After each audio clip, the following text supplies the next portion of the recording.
বিয়ে খেতে আসছে, চুরি করে কট খেয়েছে, এখন বলতেছে ড্রেসটা হচ্ছে সমস্যা, এই জন্য তার খারাপ লাগতেছে। বিয়েতে যে বিনা দাওয়াতে চলে আসছে, এক্ষেত্রে তার খারাপ লাগতেছে না। নতুন জীবনে পদার্পণ করছে, তাই তাকে কিছু ইনস্ট্রাকশন না দিলেই নয়। ইংরেজি মারাও দেই, একটা সোফার মাঝে 32টা দাঁত হাতের মধ্যে ধরাই দিমু। সর্বোচ্চ গতিসীমা 40 কিলো। 40 কিলো ধরো।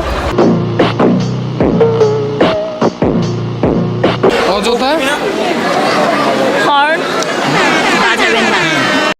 शाबाश बेटा, बहुत बढ़िया। হেলমেট পরে গাড়ি চালাবেন। কোন হেলমেট সেটা আমরা জানি না। तू समझा?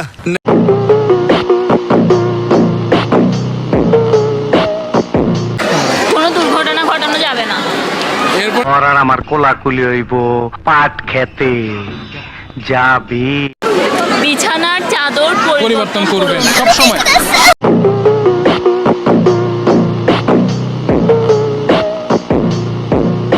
নতুন গাড়ি যেহেতু আস্তে চালাতে হবে। কেন যৌতুকে কি গাড়ি দিছেন? এই এই সোনামণি বসো। রোগী থাকতে পারে। আস্তে আস্তে শব্দ করতে হবে।